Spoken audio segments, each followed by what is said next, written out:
사도신경으로 신앙을 고백하겠습니다. 나는 전능하신 아버지 하나님 천지의 창조주를 믿습니다. 나는 그의 유일하신 아들 우리 주 예수 그리스도를 믿습니다.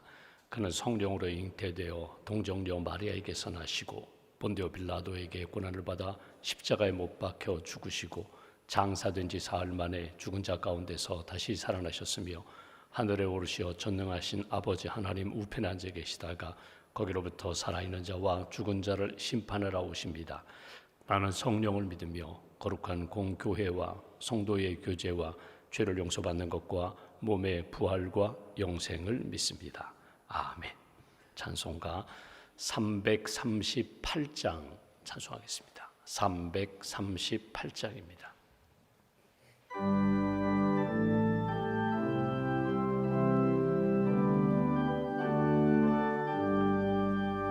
내 주를 가까이 하게 함은 십자가 짐 같은 고생이나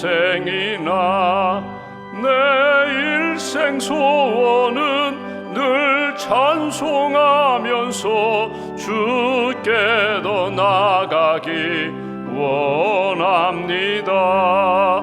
내 고생하는 것 옛 야곱이 돌베개 베고 잠 갔습니다.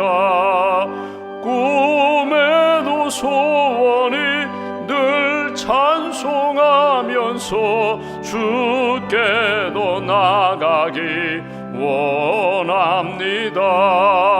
천성에 가는 길 험하여도 생명길 되나니 은혜로다.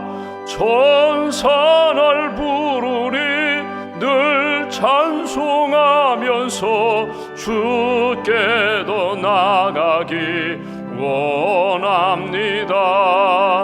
야곱이 잠 깨어 일어난 후 돌단을 쌓은 것 본받아서 숨질 때 되도록 늘 찬송하면서 주께도 나가기 원합니다.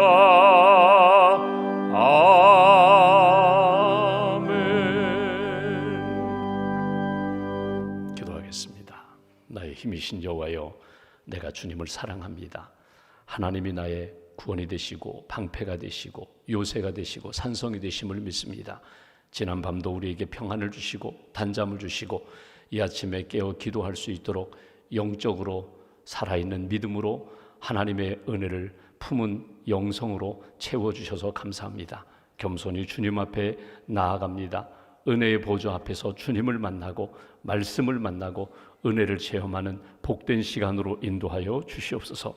아무것도 염려하지 말고 오직 기도하라고, 감사함으로 간구하라고, 하나님이 평강을 주신다고, 하나님이 내 가지고 있는 문제에 대하여 해결해 주신다고 약속하셨사오니 말씀을 붙잡고 기도하는 한 분 한 분 주께서 하늘문 여시고 성령으로 채워주시고 평안으로 채워주시고 오늘 하루도 하나님 영광 돌리며 주의 뜻을 이루는 발걸음 될 수 있도록 은총을 더하여 주시옵소서. 하나님, 세상에서 들려오는 소식들, 사람들로부터 들려오는 소식들이 때로는 우리의 마음을 낙심하게 하고 마음을 나누게 하고 혼란케 하지만 믿음의 주여 우리를 온전케 하시는 예수님을 바라볼 때에는 다시 한번 단단한 믿음의 사람이 되고 하나님이 주신 사명을 감당하는 사역자로서 주의 종으로서의 길을 걸어갈 줄 믿습니다. 하나님, 우리를 긍휼히 여기시고 다시 한번 거룩한 성도답게 믿음의 사명을 감당하는 사역자답게 주님 영광 돌리는 저희들 될 수 있도록 오른손으로 붙들어 주시옵소서. 오늘부터 시작되는 우리 알파 성경 공부 오전반 저녁반 위에 주님 함께 하셔서 참여하는 모든 분들이 인생의 의문점을 말씀으로 풀게 하시고 은혜로 풀게 하시고 믿음이 성장하며 성숙해 되는 그런 성경 공부 과정이 될 수 있도록 함께하여 주시옵소서. 하나님, 특별히 오늘부터 전도훈련 웨슬리 전도대 위에 주님 함께 하셔서 전도훈련을 받고 나아가 주의 복음을 증거할 때에 예비된 영혼들 만나게 하시고 예수님을 증거하여 구원의 길로 인도하는 발걸음 될 수 있도록 훈련 과정과 전도 현장 위에 주님 은혜와 역사로 주님 함께하여 주시옵소서. 경로대학을 시작합니다. 하나님 참여하는 모든 어르신들 평안케 하시고 강건케 하시고 함께 모여 찬양하며 말씀을 배우며 교제하는 가운데 인생의 의미도 깨닫게 하시고 남은 생에 주님 주시는 평안과 강건함의 길을 잘 걸어가실 수 있도록 주님 한 분 한 분을 주께서 붙들어 주시옵소서. 섬기시는 많은 분들 기도로 사랑으로 섬기는 가운데 주님 기쁨 넘치게 하시고 감사 넘치게 하시고 섬기는 자에게 주시는 하늘의 은혜와 평안으로 채워 주시옵소서. 주님의 몸된 교회가 세상을 변화시키는 일에 쓰임받기를 원합니다. 예수 그리스도의 복음을 듣고 믿지 않은 영혼들을 구원하며 낙심한 영혼들을 세워가며 어둠 가운데 있는 영혼들을 빛으로 인도하는 일에 사명을 잘 감당할 수 있도록 큰 능력으로 함께하여 주시옵소서. 모든 성도들이 예수님의 제자가 되기를 원합니다. 모일 때마다 모이는 공동체마다 하나님의 은혜와 기쁨이 넘치기를 원합니다. 땅끝까지 주의 복음을 증거하며 하나님이 우리에게 약속하신 선교와 전도에 열정이 식지 않도록 주의 몸된 교회 모든 성도들을 눈동자처럼 지켜 주시옵소서. 목회자 장로 세미나를 준비하고 있습니다.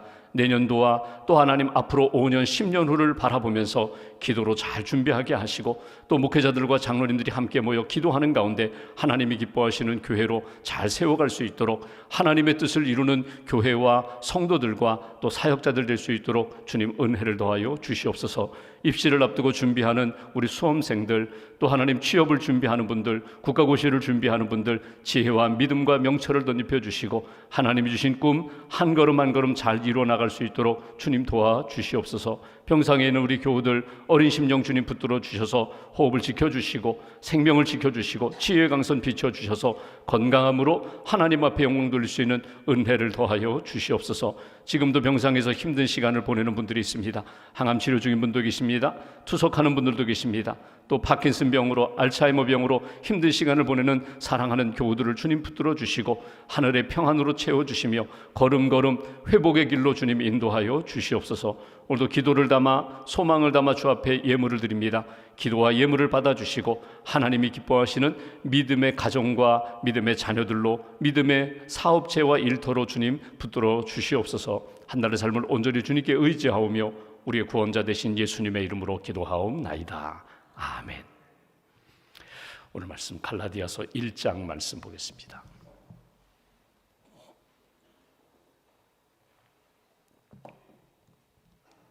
갈라디아서 1장 오늘은 18절부터 24절까지 말씀 1장 18절부터 24절까지 함께 봉독하겠습니다. 그 후 3년 만에 내가 게바를 방문하려고 예루살렘에 올라가서 그와 함께 15일을 머무는 동안 주의 형제 야고보 외에 다른 사도들을 보지 못하였노라. 보라, 내가 너희에게 쓰는 것은 하나님 앞에서 거짓말이 아니로다. 그 후에 내가 수리아와 길리기아 지방에 이르렀으나 그리스도 안에 있는 유대의 교회들이 나를 얼굴로는 알지 못하고 다만 우리를 박해하던 자가 전에 멸하려던 그 믿음을 지금 전한다 함을 듣고 나로 말미암아 하나님께 영광을 돌리니라. 아멘. 주님의 은혜와 평안이 여러분과 함께 하시기를 기원합니다. 오늘 말씀은 어제에 이어서 사도 바울이 사도가 된 내력에 대하여 쭉 설명하는 것을 우리가 보게 됩니다. 갈라디아에 있는 여러 교회들에게 지금 편지하는 내용입니다. 그 가운데 바울에 대하여 인정하는 사람들도 있지만 바울을 인정하지 않는 사람들이 있습니다. 바울이 무슨 사도냐, 복음 전도자냐, 그가 무슨 주의 종이냐 인정하지 않는 사람들에 대하여 바울 자신이 내가 사도가 맞다고, 내가 주의 계시를 받았다고, 여러분 다메섹 도상에서 다메섹으로 가는 도중에 빛 가운데 주님의 부르심을 받습니다. 사울아 사울아 내가 어찌하여 나를 핍박하느냐, 그러면서 주님을 만나고 주님의 사명을 받아서 그가 나도 예수님을 직접 3년 동안 제자들과 같이 생활하지는 않았지만 나도 주의 부름받은 종이다, 사명받은 종이다, 계시를 받았다, 나도 선택을 받았다, 택정함을 입었다, 그리고 나도 주의 복음을 증거하는 사명을 받은 사역자다. 이것에 대하여 이렇게 소개하는, 마치 신앙의 이력서를 소개하는 것처럼 나도 주의 종이라고 소개하는 내용을 우리가 본문에서 보게 됩니다. 그러면서 바울이 다메섹 도상에서 주님을 만났거든요. 이건 굉장히 인생의 큰 전환점이 되는 사건입니다. 사람들마다 그래요. 어떤 경우에는 어떤 경제적인 어려움 때문에, 어떤 경우는 가정의 어떤 문제 때문에, 자녀의 문제 때문에, 인생의 큰 질병 때문에 내 인생을 한번 돌아보게 되고, 내 인생 어떻게 바뀔까, 어떻게 변화될까, 어떻게 성장할까, 큰 전환점이 되는 사건이 있는데, 사도 바울의 상황에서 본다면 그의 인생의 큰 전환점은 다메섹에서 예수님을 만난 사건이거든요. 그 다메섹에서 만난 예수님, 그 사건을 통하여 내 인생이 어떤 길로 걸어가게 되었는가, 결국은 사도로서의 길을 걸어가는데, 사도의 길, 사명자의 길을 걸어가는데 내가 만난 다음에 어떤 걸음을 걸어왔는지를 쭉 소개하면서 오늘 갈라디아 교회 성도들뿐만 아니라 우리에게도 비춰주시는 거울이 있어요. 빛이 있어요. 내가 주님을 만났느냐? 내가 새로운 삶의 전환점을 얻고자 하느냐? 그러면 이 길을 걸어가야 돼. 몇 가지 주시는 말씀을 우리가 오늘 본문에서 보게 됩니다. 어제 보았던 말씀, 한번 17절 말씀 보십시오. 바울이 예수님을 만났다는 거예요. 만난 다음에 17절 보시면, 나보다 먼저 사도된 자들을 만나려고 예루살렘으로 가지 아니하고 아라비아로 갔다가 다시 다메섹으로 돌아갔느니라.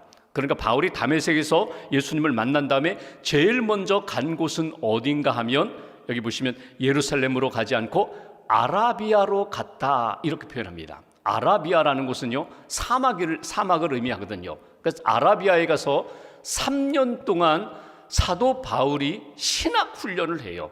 따로 어디 신학교가 있는 것은 아닌데, 사도 바울이 아라비아로 갔다는 것은 하나님과의 영적 교제의 시간을 가졌다는 거예요. 큰 사건을 경험했어요.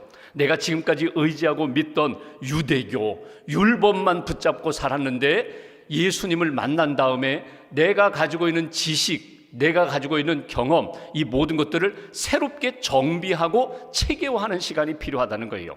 여러분, 우리가 어떤 일을 시작할 때에, 여러분 예를 들면은 아주 쉽게 얘기하면, 내가 어떤 자동차를 고치는 어떤 미케닉, 어떤 기술자가 되고 싶어요. 정비하는 정비사가 되고 싶어요. 그러면 내 마음에 나 그냥 고칠 수 있어, 고쳐가면서 배우지 뭐, 그러면 안 돼요. 그런 분들에게 내 자동차를 맡기면 큰일 나잖아요. 자격증을 가졌다는 것은 뭐냐면 일정 기간 동안 배우고 수련한, 그래서 국가에서 또는 기관에서 발급한 자격증을 가져야 그 자격증을 가지고 자동차를 고칠 수 있거든요. 모든 전문 지식도 마찬가지입니다. 의사 선생님이나 간호사나 약사나 학교 선생님들도 마찬가지예요. 하고 싶다고 되는 것 아니거든요. 오늘 사도 바울의 표현으로 이야기하면, 내가 예수님을 만났어요. 내가 계시도 받았어요. 내가 체험도 했어요. 그럼 당장 가서 내가 예수님 만났으니 너희들도 예수님 만나라고, 예수 믿고 구원받으라고 이렇게 달려들지 않고 3년 동안 아라비아에 갔다는 것은 뭐냐면, 요즘으로 이야기하면 신학 훈련을 했다는 거예요. 신학 훈련을 하면서 신앙을 정비합니다. 그리고 우리가 로마서나 앞으로 갈라디아에서 또 보겠지만, 사도 바울이 아라비아에서 이 자기가 경험했던 그 사건을 신학 훈련하면서 그가 딱 붙잡은 것이 무엇인가 하면 아브라함을 붙잡아요. 아브라함이 어떻게 믿음의 조상이 되었고 어떻게 하나님의 구원함을 받게 되었는가, 창세기에 보면은 그런 이런 표현을 합니다. 15장 6절에 아브라함이 여호와를 믿으니 여호와께서 이를 그의 의로 여기셨다.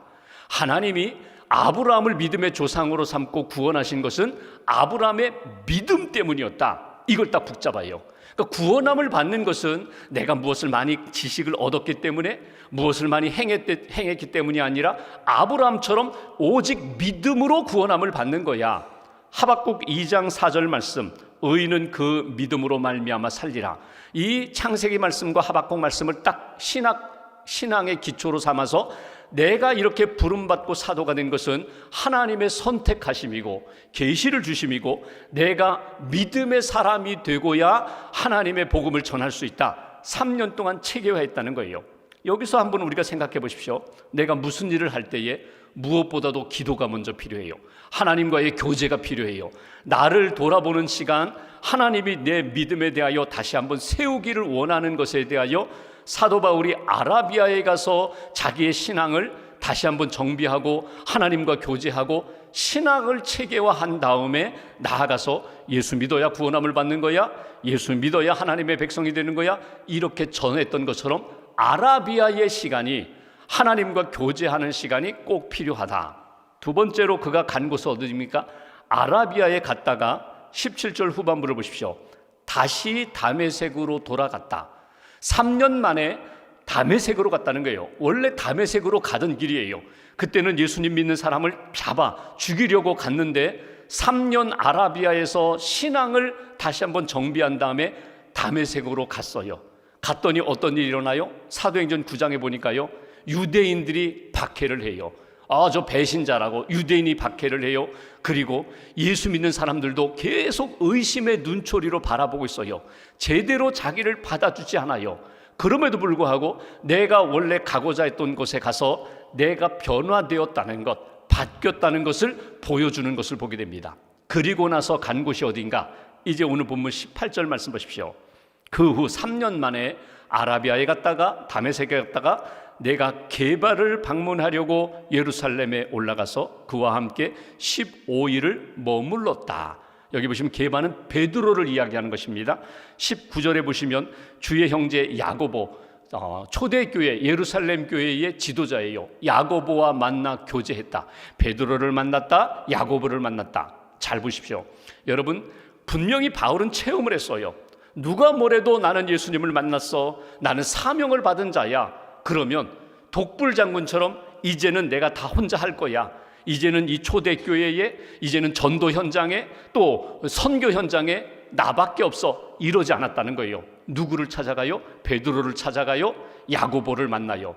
3년 전을 생각해 본다면요, 도저히 상상할 수 없었던 일이에요. 그런데 하나님의 나라를 세우는 일에 있어서 내가 은혜 받고 체험하고 깨달음을 얻었다면 지금 주의 사역을 감당하는 저분도, 베드로도, 야고보도 하나님의 은혜도 받았고 체험도 했을 것이고 하나님이 주신 사명도 갖추었을 테니까 어떻게 해요? 협력하고자 하는, 이것이 중요해요. 나 혼자가 아니라 믿음의 사람, 그분이 은혜를 받았다면, 그분이 기도했다면 그분 통하여 하나님이 주신 뜻이 무엇인지 함께 귀 기울여 듣고 협력하는 자세가 필요하다는 거예요. 여러분, 가정에서 어떤 중요한 일이 있어요. 우리 가정이 결정할 일이 있어요. 그러면 여기 새벽 기도까지 나오신, 기도 많이 하신 믿음의 가정으로 얘기하면 가정의 제사장과 같은 분이 있어요.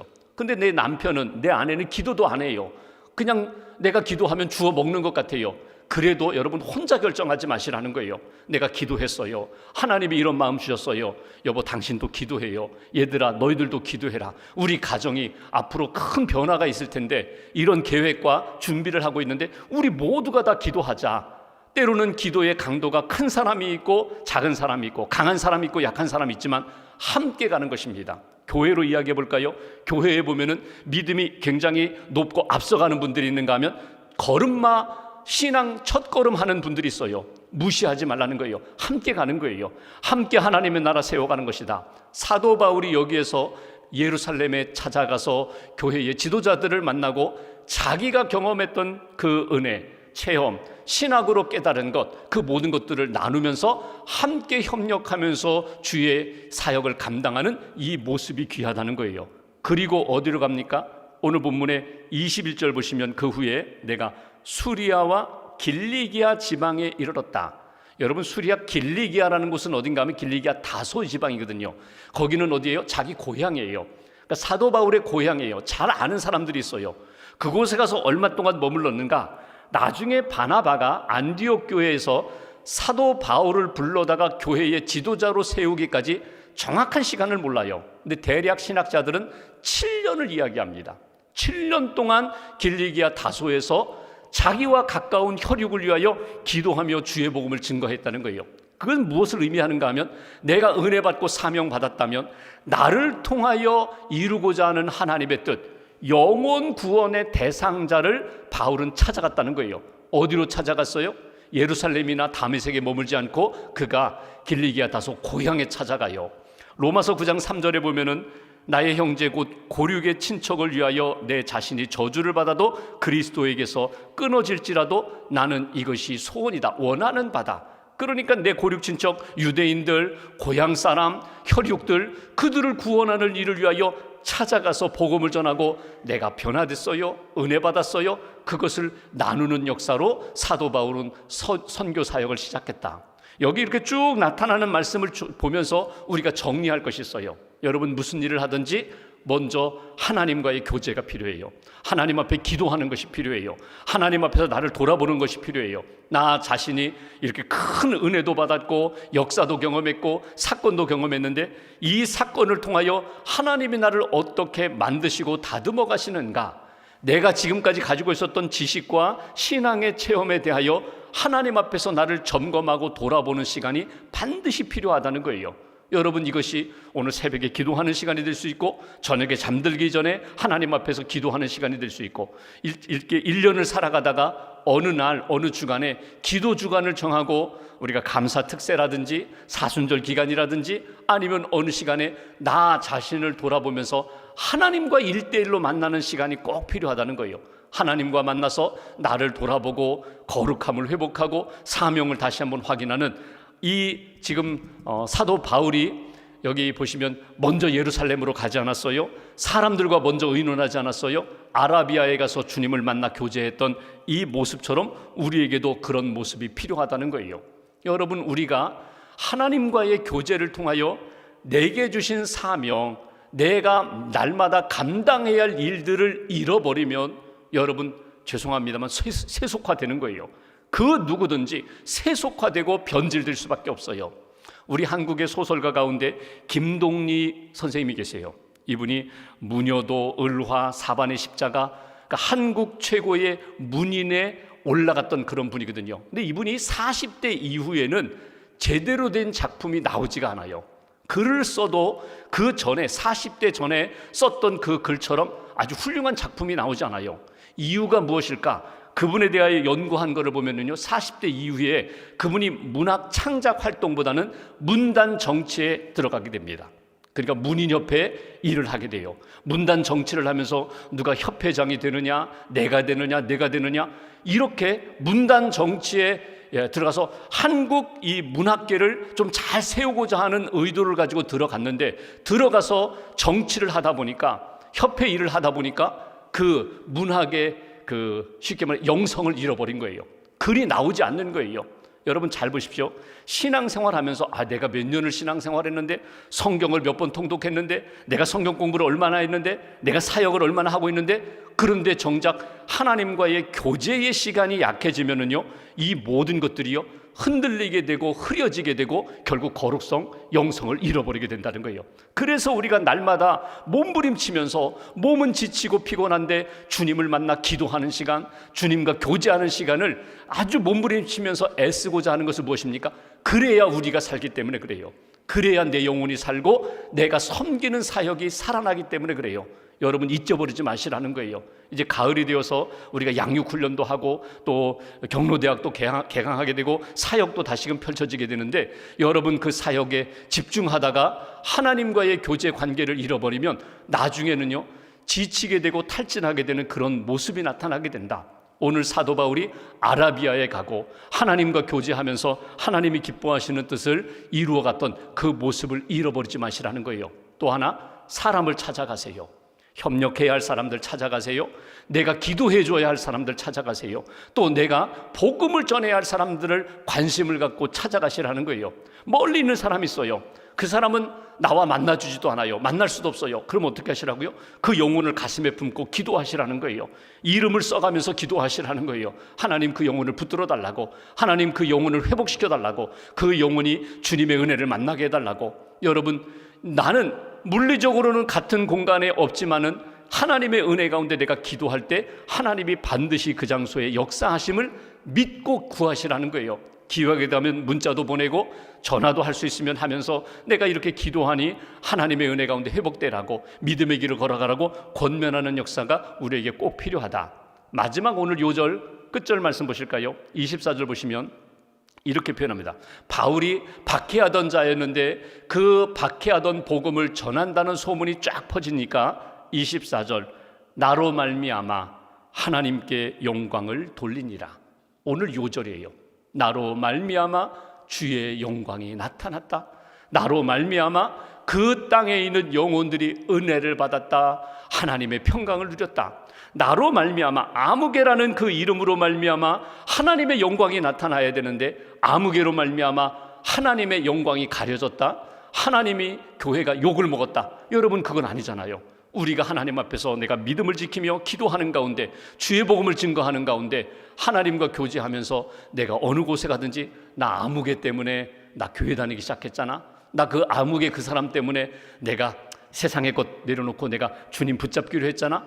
이것을 하나님이 기뻐하신다는 거예요. 여러분, 여기 어르신들도 계시지만 점점 연약해져 가요. 예전처럼 그렇게 왕성한 활동 못해요. 그래도 하실 수 있는 게 있어요. 기도하는 것, 그리고 어르신들이 가지고 계신 믿음의 지혜가 있으시잖아요. 그러니까 젊은 사람들이 10마디 하는 것보다 어르신이 가족들에게 또는 후배들에게, 젊은 사람들에게 기도하며 한마디 이렇게 던져주시는 말씀이 영향력이 크다는 거예요. 나로 말미암아 하나님의 영광이 나타나고 주의 은혜가 나타나는 역사, 그렇게 소중한 인생으로 하나님 앞에서 쓰임받는 인생, 그런 인생을 살아가시고, 오늘 하루 바울이 아라비아에 갑니다. 예루살렘에 갑니다. 길리기아 다소에 갑니다. 여러분 어디로 가세요? 내가 오늘 가야 할 길이 어디예요? 하나님을 만나 교제하는 곳으로 가고, 내가 내게 주신 사람들 만나 교제하고 협력하고 기도하기 위하여 그 사람 만나러 가고, 영혼 구원하기 위하여 그 땅을 향하여 어려운 걸음이지만 그 길을 찾아가는 인생. 여러분, 이 외에 다른 길 기웃거리지 마시라는 거예요. 내 인기를 위하여, 내 명예를 위하여 그렇게 세속의 길을 걸어가지 마시고 주의 길을 걸어가고 사명의 길을 걸어가는 저와 여러분들 되시기를 주님의 이름으로 기원합니다. 기도하겠습니다. 말씀 붙잡고 기도하겠습니다. 주님, 깨워주셨습니다. 잠든 영혼을 깨워주신 주님, 영적으로 깨어서 하나님이 오늘 내게 주시는 말씀과 마음이 무엇인지 붙잡게 하시고, 오늘도 사도 바울과 같이 예수님처럼 주의 길을 잘 걷게 해달라고, 주님 만나는 길, 주님과 깊이 교제하는 그런 시간으로 하나님, 믿음의 사역자들, 함께 동역하는 분들을 사랑하고 기도하고 축복하는 그런 시간으로, 아직도 예수님 믿지 않는 영혼들을 찾아가 주의 복음 증거하는 발걸음으로 하루를 주님 인도해달라고, 지켜달라고, 나를 통하여 하나님의 영광이 나타나고 은혜가 나타나고 기쁨이 나타나는 그런 주님의 도구가 되게 해달라고 오늘 말씀 붙잡고 마음 모아서 함께 기도하겠습니다. 하나님 감사합니다.